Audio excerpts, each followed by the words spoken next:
নবী মুসা আলাইহিস সালাম একদিন বক্তব্য দিচ্ছেন, তো একজন দাঁড়িয়ে বললেন, বনু ইসরাইলের একজন, হে ইয়া মুসা, আপনি তো চমৎকার একটা বক্তব্য দিয়েছেন, আপনার চেয়ে কোনো জ্ঞানী মানুষ কি পৃথিবীতে এখন আছে?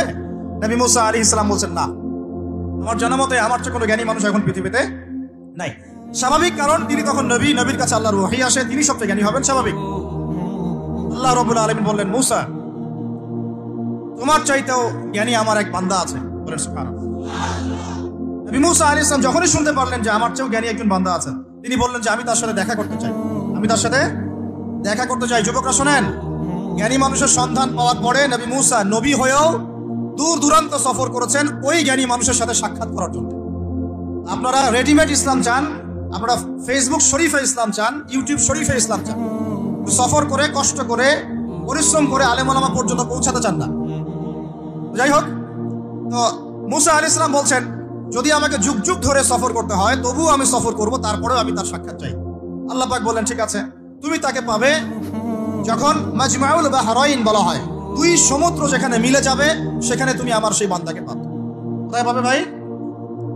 দুই সমুদ্র যেখানে মিলে যাবে সেখানে পাবে। এখানে আপনি ভৌগোলিকভাবে আর ব্যাখ্যা নিতে পারেন, আধ্যাত্মিকভাবে নিতে পারেন। দুই সমুদ্র বলতে হয়তো বা ভৌগোলিকভাবে বোঝানো হতে পারে, অথবা আধ্যাত্মিকও বোঝানো হতে পারে, যে বস্তুবাদী জ্ঞান এবং মারিফতের জ্ঞান যেখানে মিলে যাবে সেখানে। আল্লাহু আ'লাম, আল্লাহ ভালো জানেন। নবী মুসা আলাইহিস সালাম তার একজন সঙ্গীকে নিলেন, সেই সঙ্গী একজন যুবক। তরুণরা ভালো করে শোনেন, তরুণদের ত্যাগেই ইসলাম দাঁড়িয়ে আছে, আলহামদুলিল্লাহ। এই তরুণরা যদি এই স্মার্টফোন, এই পাবজি, এই ফ্রি ফায়ার, এই মেয়ের প্রতি আসক্তি, ফ্রি মিক্সিং, এই মাদক, এগুলো ছেড়ে দিতে পারে, দিয়ে নামাজি হয়, কোরআন বলা হয়, উলামায়ে কেরামের সাথে পরামর্শ করে চলে, উম্মার জামার মধ্যে থাকে, একটা ইমারার মধ্যে থাকে, ইনশাআল্লাহ আল্লাহর জমিনে আল্লাহর দ্বীনের ইকামত কেউ ঠেকাতে পারবেন ইনশাআল্লাহ। যুবক একজনকে সাথে নিয়ে নবী মুসা আলাইহিস সালাম হাঁটছেন। এই ব্যক্তির নামও বলে দিই, তার নাম হচ্ছে ইউশা বিন নুন। কি নাম? তিনি পরবর্তীতে নবী হয়েছিলেন, এবং তার পরবর্তীতে এই যে তালুত নাম শুনেছেন, যাকে সেনাপতি করা হয়েছিল, মনে আছে? ভুলে গেছেন, আপনার পড়েন নাই মনে হয়, সূরা বাকারার শেষের দিকে আছে। ওই তালুতের নেতৃত্বেই তো বাইতুল মুকাদ্দাস জয় হলো, বনু ইসরাইল সেখানে ঢুকলো, এবং তখন সূর্য ডুবে যাচ্ছিল। তিনি দোয়া করছিলেন, আল্লাহ সূর্যটাকে থামিয়ে দাও। আল্লাহ পাক বাইতুল মুকাদ্দাস বিজয়ের স্বার্থে সূর্যকে থামিয়ে দিলেন। মহাবিশ্বে সূর্যের ঘূর্ণন থেমেছে একবার, মহাবিশ্বে সূর্যের ঘূর্ণন আল্লাহ থামিয়ে দিয়েছেন, কোরআন সাক্ষী আছে, হাদিস সাক্ষী আছে। আবার অচিরেই নবী সাল্লাল্লাহু আলাইহি ওয়াসাল্লাম বলেছেন, দাজ্জাল যখন আসবে, ওর শাসন যখন শুরু হবে, 40 দিনের প্রথম দিনটা হবে 1 বছরের সমান। এখন 1 বছরের সমান একদিন কিভাবে হতে পারে, এটা আপনারা ভাববেন, যারা অ্যাস্ট্রোফিজিক্স পড়েন, যারা ফিজিক্স নিয়ে পড়েন, যারা অ্যাস্ট্রোনমি নিয়ে ঘাটাঘাটি করেন, আপনারা এটা তদন্ত করে দেখেন কিভাবে একটা বছর একদিনের সমান হতে পারে। একদিন 1 বছর সমান কেমন করে হতে পারে? তারপরের দিন হবে 1 মাসের সমান, তারপরের দিন হবে 1 সপ্তাহের সমান, তারপরের দিনগুলো হবে আমাদের দিনের মতো। তার মানে মহাবিশ্বে কিছু একটা হতে পারে, আল্লাহ ভালো জানেন। ওইদিকে আমরা যাচ্ছি না। এখন নবী মুসা আলাইহিস সালাম হাঁটতে শুরু করলেন। চলতে চলতে চলতে তিনি ওই মাজমাউল বাহরাইনের কাছে পৌঁছে গেলেন। আল্লাহর পক্ষ থেকে নির্দেশ ছিল, তোমার থলির মধ্যে একটা মাছ নাও, যেই মাছটা যখন লাফ দিয়ে জীবিত হয়ে যাবে এবং সমুদ্রে লাফ দিয়ে ফেলবে, তখনই তুমি তার দেখা পাবে। মৃত মাছ তিনি নিলেন, হাঁটা শুরু করলেন, যোজন যোজন দূর চলতেই থাকলেন, হাঁটতেই থাকলেন। এক পর্যায়ে একটা পাথরের হেলান দিয়ে রেস্ট নিচ্ছেন, বিশ্রাম করছেন। বিশ্রাম করতে গিয়ে তিনি তার সঙ্গীকে বলছেন, আচ্ছা, যে নাস্তা নিয়ে আসছিলাম সেটা নিয়ে আসো দেখি। তখন তিনি বলছেন, আমি তো আপনাকে বলতে ভুলে গেছি, ওই মাছ তো জীবিত হয়ে চলে গেছে সমুদ্রের মধ্যে। তখন মুসা আলাইহিস সালাম বললেন, আরে আমাকে এতদিন বলোনি কেন, এতক্ষণ বলো নাই কেন? ওইটাই তো সেই জায়গা যেখানে আমি তাকে পাবো। তারা আবার ব্যাক করলেন, সেই জায়গায় দেখলেন পাথরের উপরে সেই নাম খিদির আলাইহিস সালাম। খিদির শব্দের অর্থ শ্যামল, খিদির মানে শ্যামল। হাদিসে আসছে, তিনি যেখানে যেতেন মৃত জায়গার উপরে বসলে সেই জায়গা সবুজ হয়ে যেত।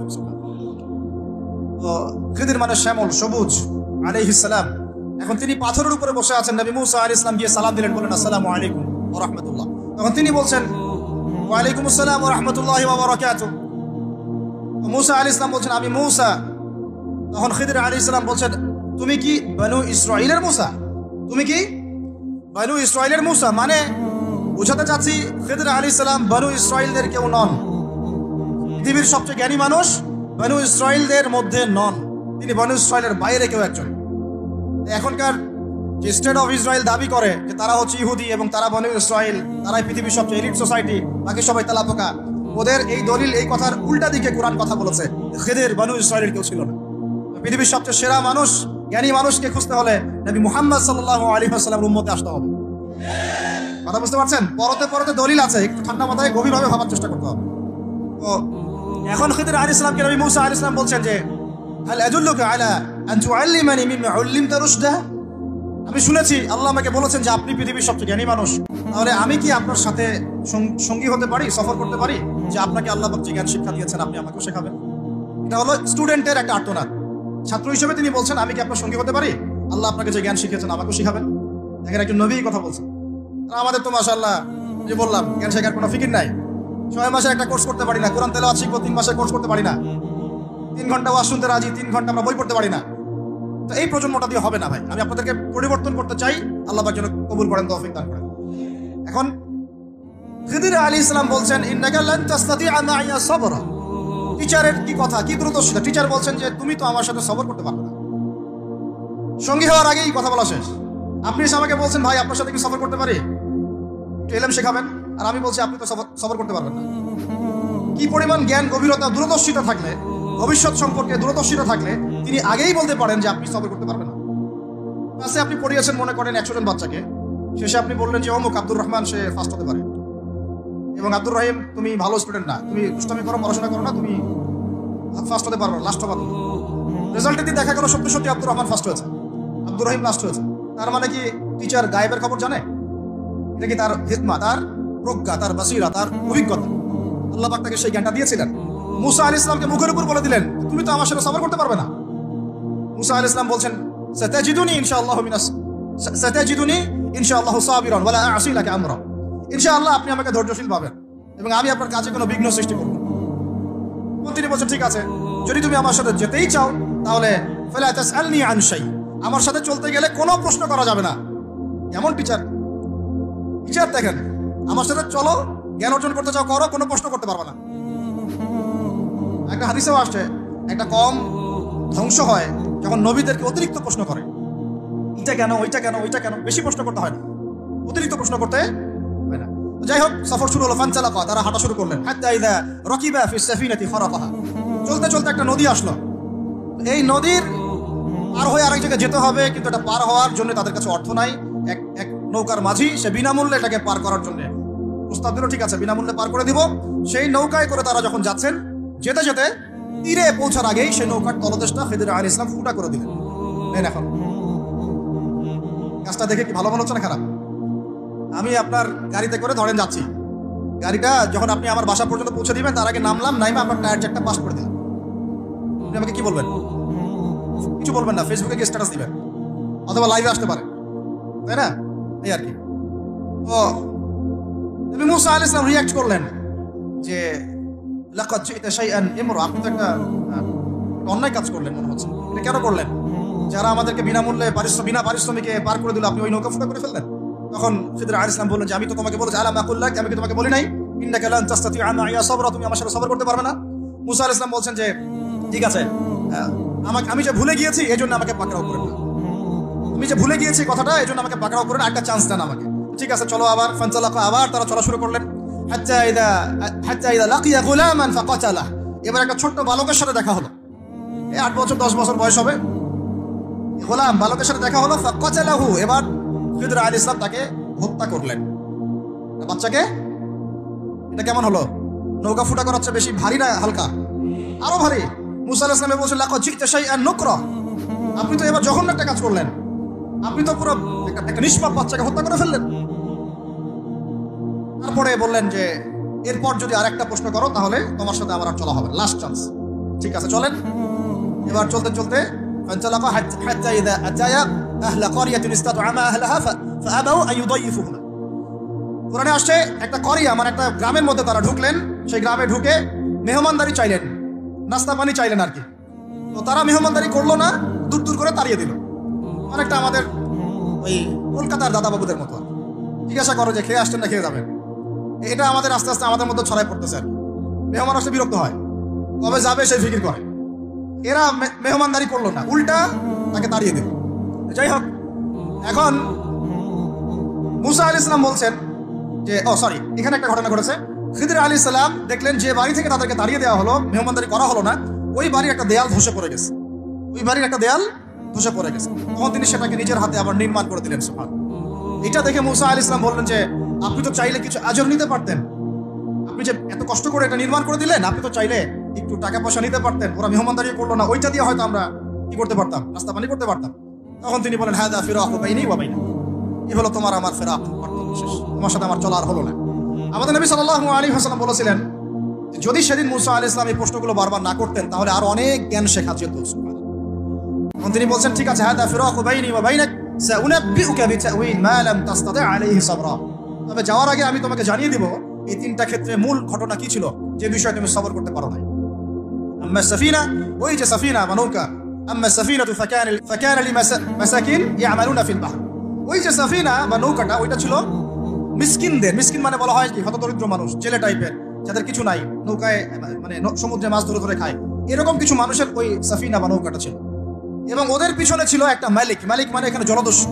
যদি ওই সাফিনা বা নৌকাটা আমি ছিদ্র না করতাম, ওই জলদস্যুরা এটা ভালো অবস্থায় পেলে ছিনতাই করে হাইজ্যাক করে নিয়ে যাবে। আমি যেহেতু ফুটা করে দিয়েছি এই জন্য এটা ত্রুটিযুক্ত, এই নৌকাটা তারা আর নিবে না।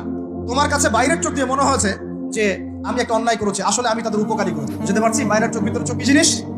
আচ্ছা, তারপরে ওয়ামাল গুলামু ফাকানা আবওয়াহু মুমিনাইন ফাখাশিনা আন ইউরহিকাহুমা তুগয়ানা ওয়া কুফরা, সুবহানাল্লাহ। এটা আমাদের এই যে শাহবাগী প্রজন্মের জন্য একটা প্রযোজ্য আর কেন বলছি শুনেন ভালো করে। এবার ইনি বলছেন, ওই যে বাচ্চাটাকে আমি হত্যা করেছি, এই বাচ্চাটা যদি বড় হতো, এই বাচ্চাটা যদি বড় হতো, সে নিজে তো কাফের হতোই, বড় কাফের, এর পিতা মাতাদেরকেও পর্যন্ত কুফরির মধ্যে নিয়ে আসতো। মানে একটা কাফের প্রজন্ম তো তৈরি করতোই, বরং এই কাফের মানুষকে কাফের করার জন্য নাস্তিক মুরতাদ বানানোর মিশন নিয়ে মাঠে নামতো, মেলে না?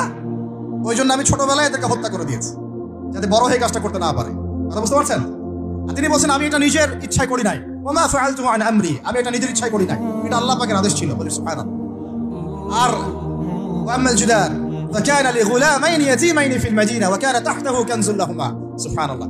আর 3 নাম্বার তিনি বলছেন, আর ওই যে দেয়ালটা আমি নির্মাণ করেছি, এই দেয়ালটা ছিল ওই বাড়ির 2 এতিম বালকের, ওয়া কানা আবুহুমা সালিহা, তাদের বাবা ছিল সৎ, আর ওই দেয়ালের নিচে তাদের বাবা মায়ের রেখে যাওয়া পৈতৃক সম্পত্তি খাজানা ছিল। যদি দেয়াল নির্মাণ না করতাম মানুষ সেই খাজানা নিয়ে চলে যেত। দেয়াল নির্মাণ করেছি, ওরা যখন বড় হবে তখন ওই খাজানা তারা অটোমেটিকলি পেয়ে যাবে। 3টা ক্ষেত্রেই হে মূসা তুমি সবর করতে পারো নাই, তোমার কাছে মনে হয়েছে যে আমি অন্যায় করছি, কিন্তু আসলে এই প্রত্যেকটা ক্ষেত্রে আমি সঠিক ছিলাম, তুমি ভুলছো।